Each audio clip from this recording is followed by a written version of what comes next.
Olá, eu sou o professor Levi e hoje nós vamos iniciar com simplesmente direito penal.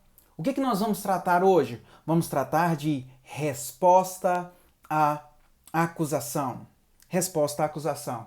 Vamos iniciar. Qual o momento processual que a resposta à acusação ela é apresentada?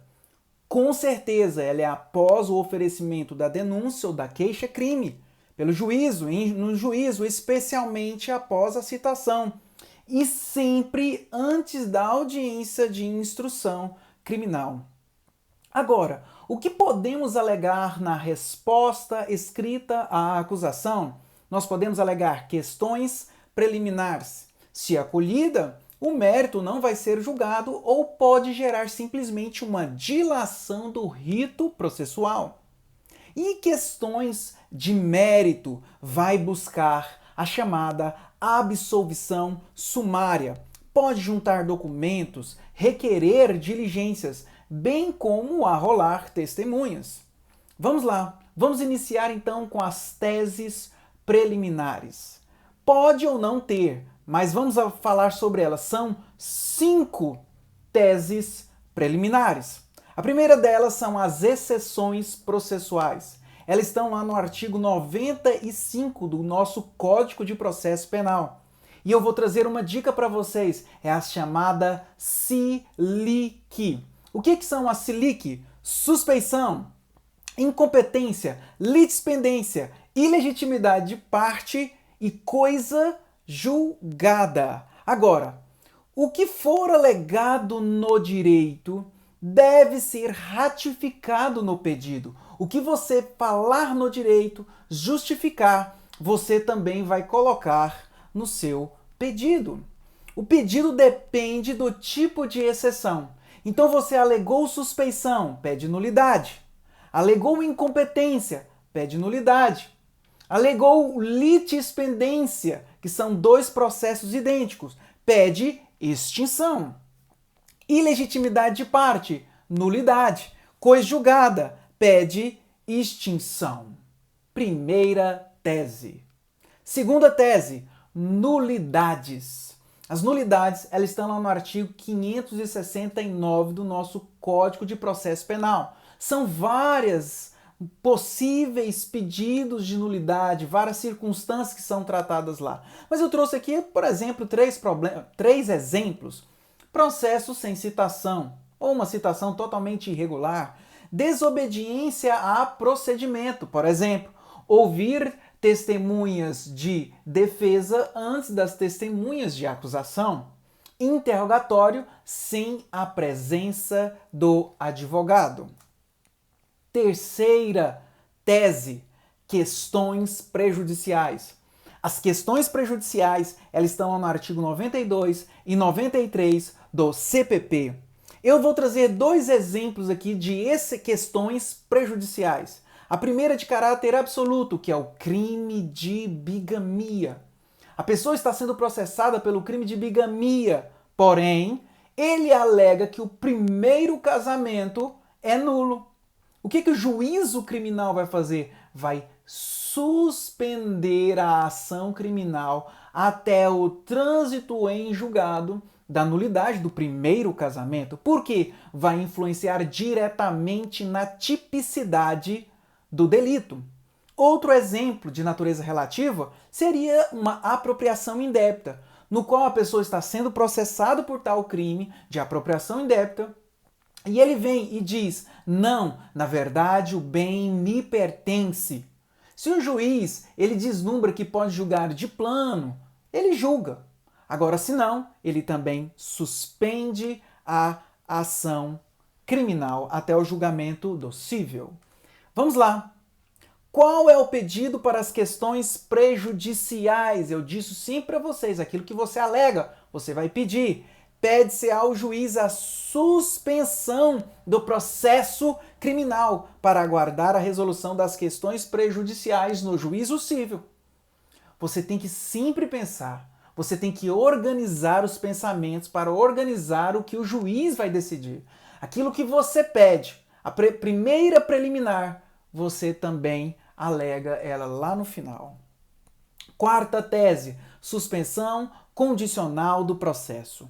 Lembre-se que o artigo 89 da Lei 9.099, que são as leis dos juizados especiais, diz que os crimes, qualquer que seja o crime com pena igual ou inferior a 1 ano, ele tem o direito subjetivo da suspensão condicional do processo feito pelo órgão do Ministério Público.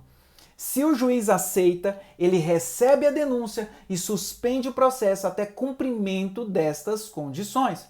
Se ela não foi feita na denúncia, na resposta à acusação você vem, levanta o dedo e fala: juiz, eu tenho direito à suspensão condicional do processo, a chamada sursis processual. Quando cabe a suspensão condicional do processo? Já disse o artigo 89 da Lei 95. Quinta tese preliminar. Provas ilícitas. O artigo 157 trata sobre as provas ilícitas. 2 exemplos: interceptação telefônica sem autorização judicial, ou então uma busca e apreensão sem o mandado de busca e apreensão. Estas então são as 5 questões preliminares. Lembrando a vocês que a primeira preliminar, ela tem que ser em autos apartados. Porém, se vier numa prova da OAB, o que você deve fazer? Você coloca como preliminar, a chamada SILIC. Vamos lá. Depois você vai passar as chamadas teses de mérito. Busca absolver sumariamente o réu conforme o artigo 397 do nosso ordenamento jurídico processual penal. A gente chama ele de julgamento antecipado da lide. Quais são as hipóteses? Primeira delas, excludentes de ilicitude, estado de necessidade legítima, estrita e exercício regular de um direito. Excludente de culpabilidade, a inimputabilidade. Cuidado, salve o doente mental. Por quê? Doente mental cabe medida de segurança, potencial consciência da ilicitude, o erro de proibição inevitável e exigibilidade de conduta diversa. Terceira tese de mérito, que o fato não constitui o crime. Por exemplo, conduta. Toda conduta ela vem engedrada o dolo e a culpa. Se não tem dolo, não tem culpa, não tem conduta. Qual seria um exemplo? Erro de tipo essencial, inevitável. Exclui o dolo, pois não tem consciência. Isso também exclui culpa. Se você demonstra um erro de tipo inevitável, com certeza não tem crime. Falta de resultado, falta de nexo, falta de tipicidade. Tipicidade formal, adequação do fato à norma, bem como tipicidade material. Deve trazer lesão, perigo de lesão a bem juridicamente tutelado pela norma. Por exemplo, princípio da insignificância trazido por Roxin, o nosso famoso funcionalista. Com vocês, outra causa de mérito, extinção da punibilidade do artigo 107, prescrição, decadência, percepção, abolition crimes e todas aquelas causas descritas no artigo 107 do Código Penal. Vamos lá. E o pedido? Pedido. Dica: tudo que tiver no direito deve estar no pedido, de preferência na mesma ordem. Eu sempre digo isso, organize para que a decisão também seja organizada. A resposta à acusação tem pedido subsidiário? Sim, pois se o juiz não acolhe qualquer nulidade ou manda qualquer questões de mérito, não absolve sumariamente o réu, este vai marcar a audiência de instrução e tentativa de julgamento. Assim, após todos os pedidos, arrola testemunhas para provar a eventual inocência na própria audiência. Pedido subsidiário. Você pode dizer assim: caso Vossa Excelência entenda por bem não absolver sumariamente o réu, Ficará comprovado no decorrer do processo a sua inocência, requerendo-se a oitiva das testemunhas abaixo arroladas. Vamos trazer aqui uma situação hipotética para a gente trazer aqui. Vou pedir licença que a gente vai ler um pouquinho, mas para a gente trazer aqui algumas informações, como a gente vai trabalhar a resposta à acusação. Situação hipotética. Imagine que José da Silva Xavier tenha em seu desfavor uma denúncia protocolizada pelo órgão do Ministério Público na 10ª Vara Criminal da comarca de Goiânia, Goiás, no qual foi devidamente citado pessoalmente por oficial de justiça no dia 12 de abril de 2019, numa quarta-feira, com base na seguinte situação. José da Silva Xavier, solteiro com idade de 34 anos, profissão marceneiros há 10 anos, atualmente desempregado, viúvo, natural dessa capital, cidade que atualmente reside com as filhas Margarida da Silva Xavier e Maria da Silva Xavier, de 8 e 12 anos, respectivamente. No dia 10 de dezembro de 2018, foi instaurado inquérito policial que desencadeou a denúncia pelo crime de furto simples, tipificado no artigo 55 cap do Código Penal, pela subtração do valor de R$ 1.000 à vítima Jandira Mamão. Com base nas investigações preliminares, apurou-se que José da Silva Xavier, vizinho da Jandira Mamão, depois de monitorar a vítima em sua residência, soube que ela tinha recebido o salário do mês e que tal salário estava escondido no seu domicílio, especificamente no interior do seu quarto. Com o propósito de delinquir, aproveitou de sua vizinha saíra para o trabalho numa terça-feira, pressionou a porta dos fundos da vizinha, adentrou ao quarto e subtraiu tal valor dentro do travesseiro que se encontrava no guarda-roupa. A vizinha retornou do trabalho e logo percebeu a falta do dinheiro. Após o ocorrido, noticiou o fato ao delegado de polícia do 20º DP, que após ouvir alguns moradores da rua, chegou ao principal suspeito. De mero suspeito, José da Silva Xavier foi indiciado pelo furto, apurando-se que este adentrou a residência da vizinha, no qual, interrogado pelo delegado, afirmou o fato. Ele confessou.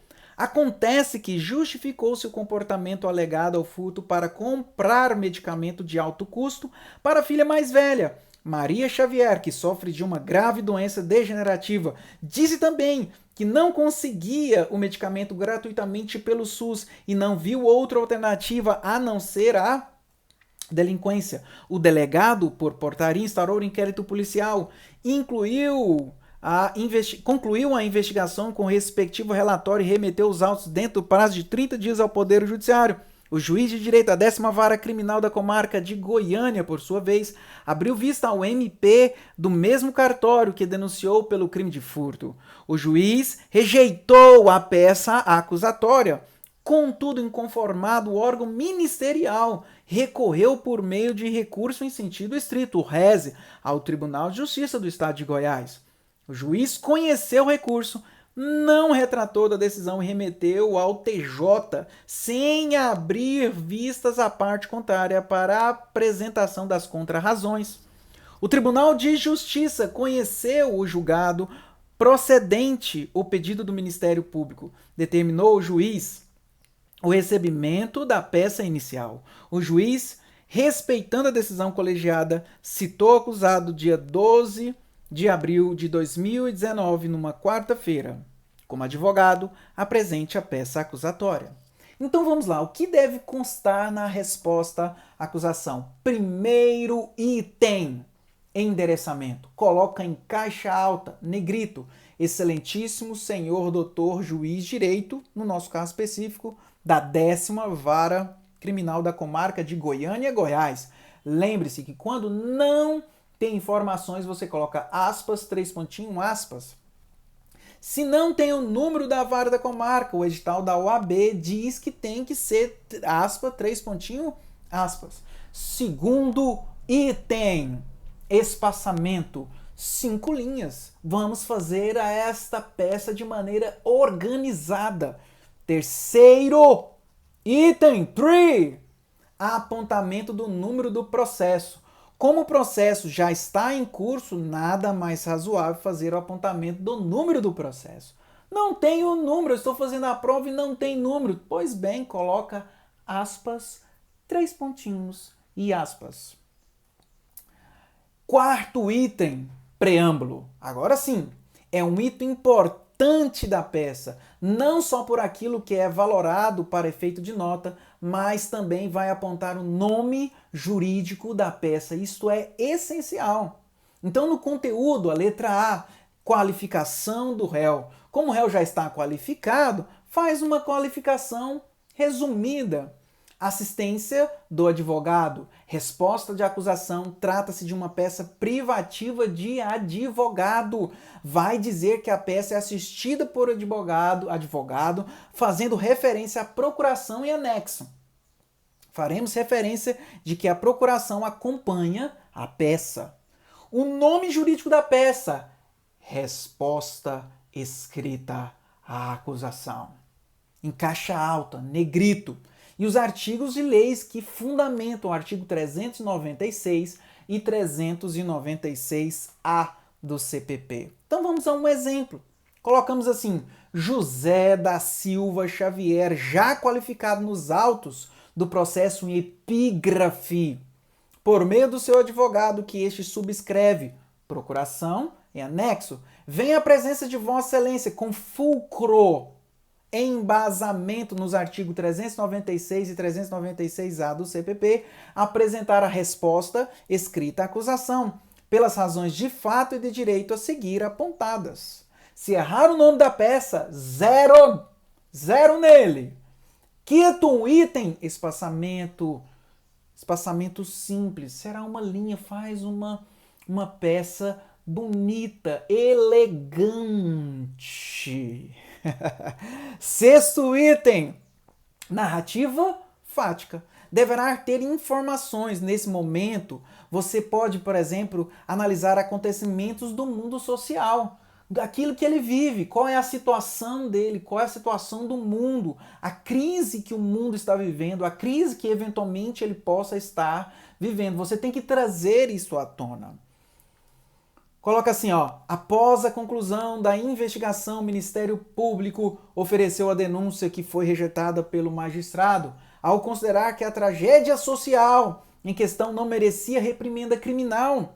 Inconformado, o promotor apresentou recurso adequado com a respectiva razão, que subiu ao tribunal sem a notificação da defesa para apresentar contrarrazões. O tribunal conheceu e julgou procedente o recurso acusatório, determinando ao juiz que recebesse a peça inicial. Sétimo parágrafo. Considerando que o réu foi citado no dia 12 de abril de 2019, numa quarta-feira, não restou alternativa à defesa apresentar a presente peça. Entenderam, gente? Então a gente traz alguns acontecimentos. É claro que pode trazer bem mais coisas aqui. Tem a questão social, o desemprego que ele estava vivendo, essa crise mundial, uma crise da saúde. Sétimo item, espaçamento simples. Oitavo item, construção das teses jurídicas. Esta é a essência, é o centro nervoso da resposta escrita à acusação. Vamos lá. Regras de construção. Preliminares, eu já disse para vocês. As teses de mérito devem ser devidamente organizadas para que possamos desenvolver um raciocínio lógico, parágrafos de maneira separada. Devemos evitar parágrafos longos. Não faz parágrafo de 7 linhas, 8 linhas. Devemos indicar os artigos de lei e, eventualmente, súmulas que embasam as respectivas teses. Agora, se você está na sua casa, você coloca jurisprudência, você pode colocar doutrina a respeito, indicação de doutrina. Nada impede que a peça refaça referências doutrinadores, majoritários, ou aquele doutrinador que fundamenta a sua tese. Beleza. Vamos lá, do direito. Então vamos começar com a primeira preliminar aqui. Preliminarmente. Primeira preliminar.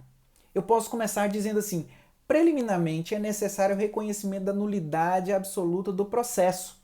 Afinal, o recurso acusatório apresentado para impugnar a rejeição da inicial foi remetido ao tribunal sem que a defesa tivesse a oportunidade de apresentar as contrarrazões. em grave ofensa do princípio constitucional do contraditório e da ampla defesa. E você continua, não é outro entendimento sumular do Supremo Tribunal Federal, súmula 707. Você coloca a súmula, traz ela para a direita da folha, deixa ela bonitinha, dá uma embocadinha nela, faça um negócio legal. Então, constitui nulidade a falta de intimação do denunciado para oferecer as contra-razões ao recurso interposto da rejeição da denúncia, não a suprindo a nomeação do defensor dativo. Então, quer dizer que todas as vezes que o juiz ele não recebe a denúncia, o órgão do Ministério ele pode recorrer. Quando ele recorre, tem que intimar a parte contrária. Por quê? Porque ele é o principal interessado na causa.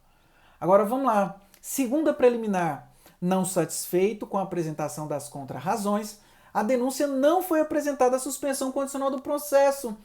Olha só, gente, o crime de furto simples, a pena é de 1 a 4 anos, pena mínima.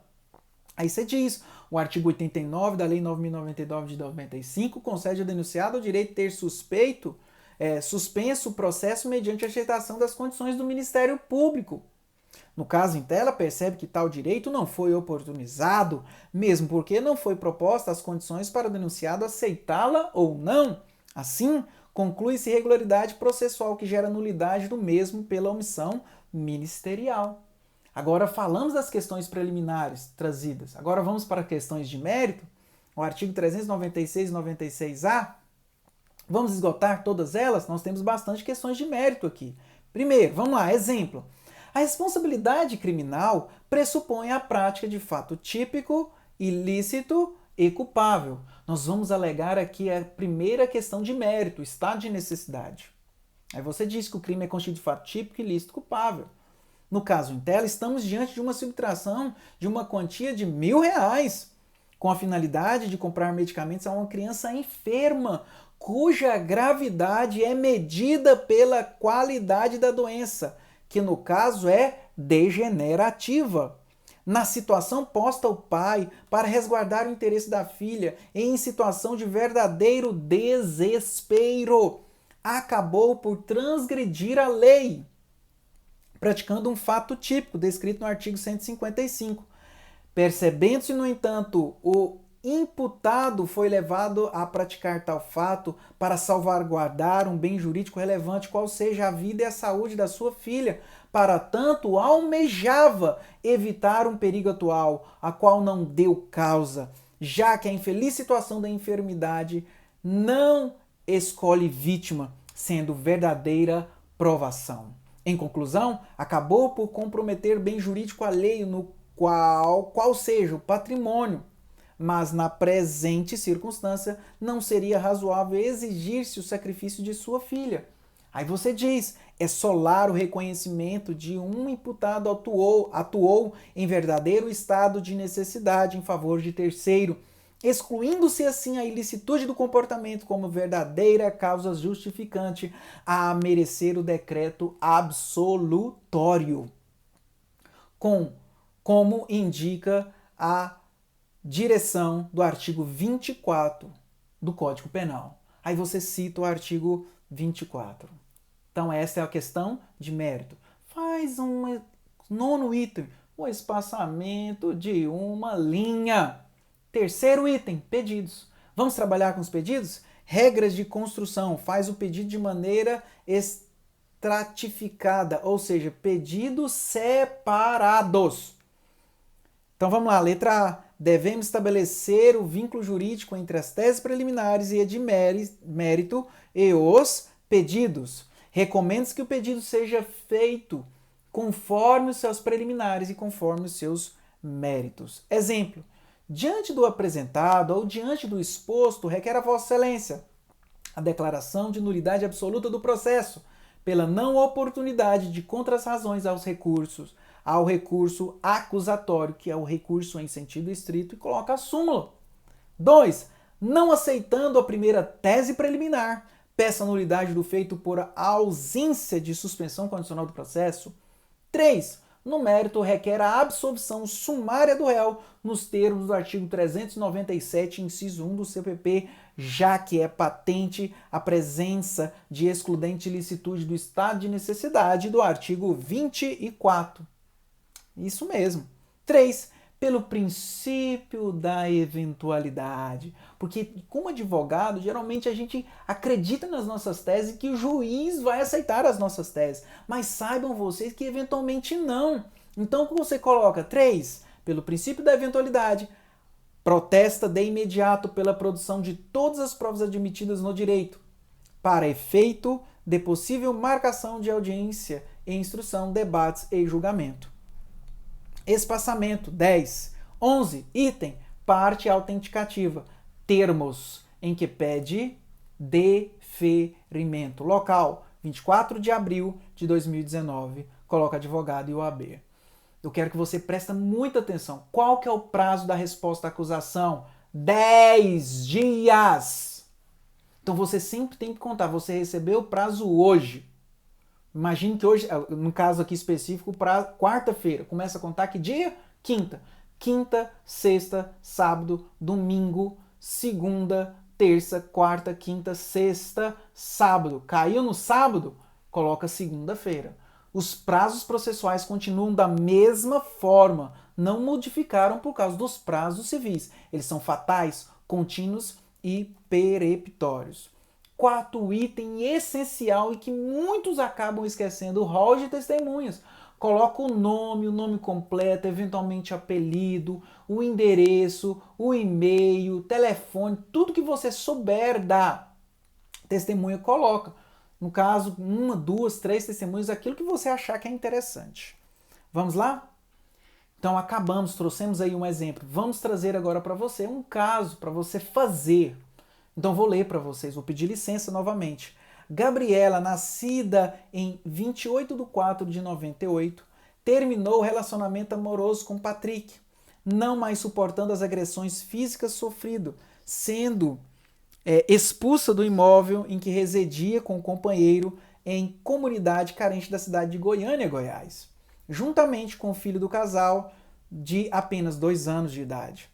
Sem ter familiares no estado nem outro conhecidos, passou a pernoitar com filhos em igrejas e em outros locais de acesso público, alimentando-se a partir de ajudas recebidas de desconhecidos. Nessa época, Gabriela fez amizade com Maria, outra mulher em situação de rua que frequentava os mesmos espaços que ela. No dia 24 de dezembro de 2014, não mais aguentando a situação e vendo o filho chorar e ficar doente em razão da ausência de alimentação, após não conseguir emprego e ajuda, Gabriela decidiu ingressar em um supermercado da grande região, onde escondeu na roupa 2 pacotes de macarrão, cujo valor totalizava R$18. Ocorre que a conduta de Gabriela foi percebida pelo fiscal de segurança, que a abordou no momento em que deixava o estabelecimento comercial sem pagar pelos bens, e apreendeu os 2 produtos escondidos. Em sede policial, Gabriela confirmou os fatos, reiterando a ausência de recursos financeiros e a situação de fome e risco físico do seu filho. Juntando a folha de antecedentes criminais, sem outras anotações, o laudo de avaliação de bens subtraídos, confirmando o valor, e ouvindo os envolvidos, inclusive o fiscal de segurança e o gerente de supermercado, o auto de prisão em flagrante pela central de flagrante dessa capital é remetido em 24 horas ao 10ª Vara Criminal da comarca de Goiânia, Goiás. Uma coisa que eu quero falar para vocês, o delegado ele não analisa o princípio da insignificância. Na ocasião, o juiz de custódia substituiu o flagrante por medida cautelar diversa da prisão, qual seja, proibição de frequentar o respectivo supermercado. Após decidir, encaminhou os autos de prisão ao Ministério Público, que ofereceu denúncia em face de Gabriela pela prática do crime de furto, combinado com o artigo 14, inciso 2 do Código Penal. O magistrado, em atuação perante o juízo competente, em 18 de janeiro de 2015, recebeu a denúncia oferecida pelo Ministério Público e determinou que fosse realizada a citação da denunciada. Contudo, como não tinha endereço fixo, não foi realizada para a citação. No ano de 2019, Gabriela conseguiu um emprego e ficou em melhores condições financeiras. Em razão disso, procura um advogado esclarecendo que nada sabe sobre o prosseguimento da ação penal que respondia. Disse ainda que Maria hoje residia na rua X, na época dos fatos também era moradora de rua e tinha conhecimento das suas dificuldades. Diante disso, em 16 de março de 2019, segunda-feira, sendo terça-feira, dia útil, em todo o país, Gabriela e o advogado compareceram ao cartório, onde são informados que o processo estava em seu regular prosseguimento desde 2015, sem qualquer suspensão, esperando a localização de Gabriela para citar. Naquele mesmo momento, Gabriela foi citada, assim como intimada junto ao seu advogado para apresentar as medidas cabíveis. Cabe destacar que a ré, acompanhada do seu patrono, já manifestou desinteresse em aceitar a proposta de suspensão condicional do processo oferecida pelo MP, considerando as situações narradas, apresente na qualidade de advogado de Gabriela a peça jurídica cabível, diferente do habeas corpus, apresentando todas as teses jurídicas de direito, material e processual pertinente. A peça deverá ser datada no último dia do prazo. Olha que legal! O que eu vou explicar para vocês aqui? A tese que você tem aqui é uma tese de mérito. E é o quê? Extinção da punibilidade. Especificamente o quê? A prescrição. Olha só, qual que é o prazo qual que é o crime? 4 anos, a pena máxima. Aí você transforma a pena máxima em meses, 48 meses. Todavia, em se tratando de crime tentado, deverá aplicar um percentual. A pior das hipóteses seria 1/3. Então você divide 48 por 3, dá 16. 16 vezes 1, 16. Então 48 meses menos 16 dá 32 meses. Ou seja, vamos passar para anos? 2 anos e 8 meses de reclusão. Considerando esta pena máxima, chegamos à conclusão que a prescrição é de quanto? 8 anos. Todavia, Gabriela tinha menos de 21 anos na data do fato. Sendo assim, a prescrição ela vai cair o quê? Pela metade, 4 anos. 4 anos. Agora, como transcorreu mais de 4 anos da data do fato e o recebimento da denúncia, ocorreu uma prescrição. Segunda tese, atipicidade. No mérito, o que você vai ter que alegar? O estado de necessidade. O estado de necessidade. Então você vai alegar todo o estado de necessidade. O candidato deveria sustentar subsidiariamente a existência manifesta excludente de ilicitude, qual seja, no estado de necessidade, tanto dela como também do seu filho. E acabou. Então vejam vocês que nós falamos sobre a resposta escrita à acusação.